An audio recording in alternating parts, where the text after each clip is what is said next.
उज्जैन एक पवित्र नगरी जहां धर्म, इतिहास और संस्कृति का अद्वितीय संगम होता है। यहाँ स्थित है देवी कालिका का प्राचीन गढ़ कालिका मंदिर, जो शक्ति की आराधना और असीम भक्ति का प्रतीक है। यह मंदिर अनगिनत भक्तों के लिए आस्था का केंद्र रहा है और यहाँ की दिव्यता के पीछे कई रहस्यमयी और ऐतिहासिक कहानियां छिपी हैं। गढ़ कालिका मंदिर मध्य प्रदेश के उज्जैन शहर में स्थित है। यह देवी काली को समर्पित एक प्रमुख धार्मिक स्थल है, जिसे 51 शक्ति पीठों में से एक माना जाता है। मान्यता है कि यहाँ भगवती सती के ऊर्ध्व ओष्ठ, ऊपरी होंठ गिरे थे और इस स्थान की शक्ति अवंती और भैरव लंबकरण के रूप में मानी जाती है।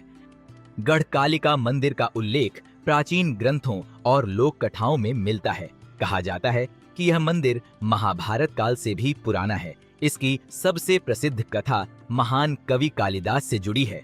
कालिदास, जो प्रारंभ में अशिक्षित और साधारण व्यक्ति थे, देवी कालिका के आशीर्वाद से महान विद्वान बने। यहाँ पर उन्होंने कठोर तपस्या की और देवी ने उन्हें अद्वितीय विद्वत्ता का वरदान दिया। इस मंदिर का जीर्णोद्धार सम्राट हर्षवर्धन द्वारा किया गया था और बाद में ग्वालियर के महाराजा ने भी इसका पुनर्निर्माण कराया। यदि आप हवाई यात्रा करना चाहते हैं तो उज्जैन का निकटतम एयरपोर्ट इंदौर में स्थित है, जो लगभग 65 किलोमीटर दूर है। उज्जैन रेलवे स्टेशन, जो विभिन्न रेल मार्गों पर स्थित है, देश के कई प्रमुख शहरों से अच्छी तरह से जुड़ा हुआ है। उज्जैन पहुंचने के लिए कई प्रमुख सड़क मार्ग भी हैं। कालिदास के जीवन से जुड़ी एक लोकप्रिय कथा है कि वे अपने शुरुआती दिनों में एक साधारण और अशिक्षित व्यक्ति थे। एक बार की बात है जब उन्हें कुछ विद्वानों ने शर्मिंदा किया और उनका उपहास उड़ाया। इस अपमान ने कालिदास को इतना आहत किया कि वे देवी कालिका के प्रति अपनी भक्ति में लीन हो गए। गढ़ कालिका मंदिर, जहां कालिदास ने अपनी विद्वत्ता प्राप्त करने के लिए कठोर तपस्या की, उसी स्थान पर देवी कालिका की मूर्ति के सामने वे ध्यान मग्न हुए। उन्होंने गहन तप किया और देवी कालिका से आशीर्वाद की प्रार्थना की। यह माना जाता है कि देवी कालिका उनकी भक्ति से प्रसन्न हुई और उन्हें अद्वितीय ज्ञान का वरदान दिया। इस कथा के अनुसार देवी ने कालिदास को एक दिव्य ज्ञान और साहित्यिक प्रतिभा का वरदान दिया।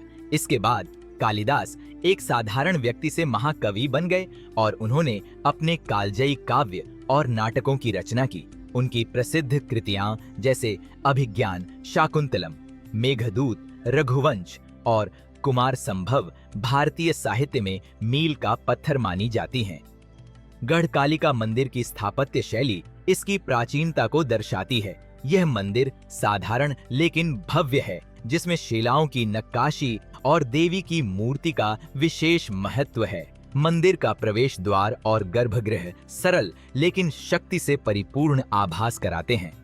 गढ़ कालिका मंदिर में प्रतिदिन सैकड़ों भक्त मां कालिका के दर्शन करने आते हैं। यहाँ पर विशेष रूप से नवरात्रि का महत्व है, जब माता की आराधना 9 दिनों तक भव्य तरीके से होती है। इस समय मंदिर में एक अलौकिक वातावरण बनता है। भक्त मां के सामने दीप जलाते हैं और विभिन्न धार्मिक अनुष्ठान करते हैं। यह मंदिर न केवल धार्मिक दृष्टिकोण से बल्कि सांस्कृतिक रूप से भी महत्वपूर्ण है। उज्जैन में देवी कालिका का महोत्सव और मंदिर से जुड़े कई सांस्कृतिक कार्यक्रम होते हैं, जहां लोग लोकगीत, नृत्य और कथावाचन के माध्यम से देवी की महिमा का गुणगान करते हैं। गढ़ कालिका मंदिर उज्जैन के अन्य प्रमुख स्थलों से जुड़ा हुआ है। महाकालेश्वर मंदिर, रामघाट और अन्य कई धार्मिक स्थल यहाँ आने वाले श्रद्धालुओं को आध्यात्मिकता और शांति का अनुभव कराते हैं। यह पूरा क्षेत्र भक्तों के लिए आस्था और भक्ति का केंद्र है। देवी कालिका की मूर्ति मंदिर के गर्भगृह में स्थित है और उनकी पूजा वैदिक मंत्रों और तांत्रिक विधियों से की जाती है। देवी कालिका को शक्ति और विनाश की देवी माना जाता है, जो भक्तों के संकट दूर करती हैं और उन्हें भयमुक्त करती हैं। उनकी पूजा में विशेष रूप से लाल फूल, नारियल और अन्य पूजा सामग्री का महत्व है। यह मान्यता है कि जो विद्यार्थी और विद्वान देवी कालिका की सच्चे मन से पूजा करते हैं, उन्हें विद्या और बुद्धि का आशीर्वाद मिलता है। कालिदास की कथा यहाँ आकर पढ़ने वाले विद्यार्थियों के लिए विशेष प्रेरणा का स्रोत है। गढ़ कालिका मंदिर उज्जैन की आत्मा में बसा एक धार्मिक स्थल है जहां शक्ति की देवी मां कालिका की पूजा की जाती है। यह मंदिर न केवल भक्तों के लिए आध्यात्मिक मार्गदर्शन का केंद्र है, बल्कि इसे पौराणिकता और इतिहास ने इसे एक महत्वपूर्ण सांस्कृतिक धरोहर बना दिया है। गढ़कालिका मंदिर श्रद्धा, भक्ति और शक्ति का अद्वितीय प्रतीक है और यहाँ आना हर श्रद्धालु के लिए जीवन का एक अनमोल अनुभव है।